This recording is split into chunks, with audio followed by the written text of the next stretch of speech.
Hello, welcome to another episode of Leadership Synergized, where we talk about best practice leadership approaches that don't always come from perfection, probably rarely come from perfection, really coming from lessons learned that I've had, but more importantly, our guests have had.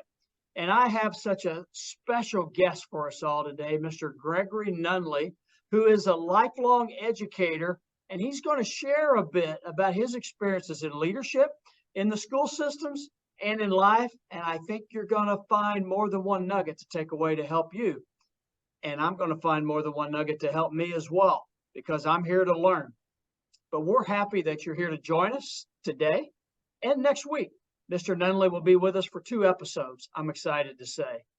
Mr. Nunley, thank you so much, my friend, for joining. I know it's been a busy day and you're at the end of the day, but yet you've got the suit, the tie, it looks straight. It's like it's been probably the smoothest day of your life so far, right? Yeah, it's always an experience with the tie, whether or not you unloosen it or if it's still nice and tight by the end of the day. That lets you know the type of day it's been. Now, let's be honest. We're recording this on a day where the feels like is pushing 120 degrees in central Indiana, which just doesn't happen very much. Has the tie stayed in place if you've had to step outside the building? So the tie has stayed in place. The jacket has come off quite a few times. All right.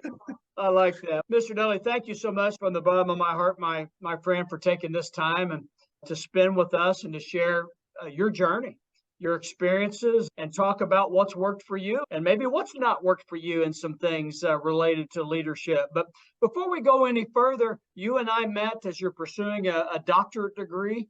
We met roughly probably a year plus or so ago. And I commend you for your focus on personal and professional growth. And I think you represent the legacy of education and educators as well as anyone. So thank you, and God bless you for how you serve our children and God's children on this earth. But before I go further and we engage in Q&A a little bit and the conversation we're going to have, why don't you introduce a little bit about Gregory Nunley? Just who is he? Absolutely. First and foremost, thank you, Dr. Smith, for having me here on the show. It is truly an honor for me to be here to talk with you and just to share some things about my life and my leadership experience with your audience. Say, first and foremost, I'm a husband of over 17 years now to a wonderful woman who is the best thing that ever happened to me. I have 3 beautiful children. My son is 16. I have 2 daughters, 10 and 9. They are truly the joy that brings me the excitement to get home every day just to see them and see their faces. I'm truly blessed with the family that I have. So that is the foundation of me as a father and a husband. I would say next is I love education. I've been in education for now over 2 decades. I started my career off as a counselor. I worked my to currently director of professional development. And all of those steps to get to where I'm at were learning processes that I truly value. I've learned a lot over my time.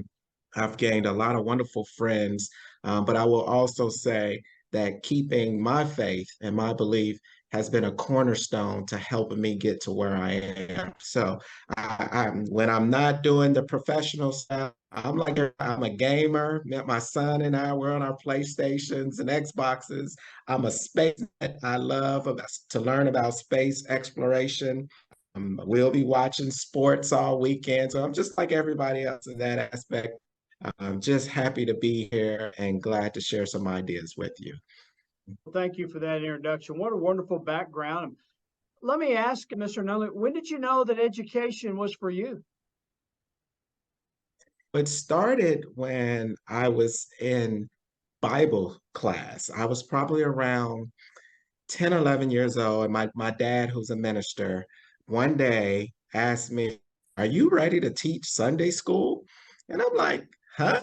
Are you ready to teach Sunday school?" I'm like, "No." He said, "So you don't be listening in Bible class?" I said, "Yeah, I'm listening, but I'm not ready to teach Sunday school." And so I'm thinking that he's just joking, messing around. Lo and behold, comes Sunday morning, and I was in like the teenage class. It was 11 to 13-year-olds. And he told me, "You need to talk about the story of Joseph." And so I knew a little at that age, and I got to talking about the story of Joseph and had a conversation with kids about that story. And I loved it. And so the irony of that is I ultimately went to school not to become a teacher, to become a counselor, which was strange. But I knew to give back to young people. And I've always done that through college. And it's just something that has stuck with me. Wow, what a great story. You got to love the dads in the world, right? Yes, absolutely. Absolutely. So it seems like your father saw something that maybe you hadn't recognized yet at that point in time. He did. And as I talk about my leadership experience, you'll hear that really my dad is the driving force for how I've developed overall as a leader. He was that inspiration, that motivation for me. And it's always been that way. I grew up, like as I said, I grew up in church. That was what you did. Tuesday, Wednesday, Friday, Sunday, you're going to be in church, right? And that was my life. But I was always one that paid close attention to not just people that went to church. I always observed the life that people led. And obviously, my father was there with me. I always paid attention to how he lived. And so he lived the life that he talked about. And I was always impressed by that. And that just imparted a lot on me as I grew in my leadership experiences. Thank you for sharing that, Mr. Nunley. So talking a bit more about the influence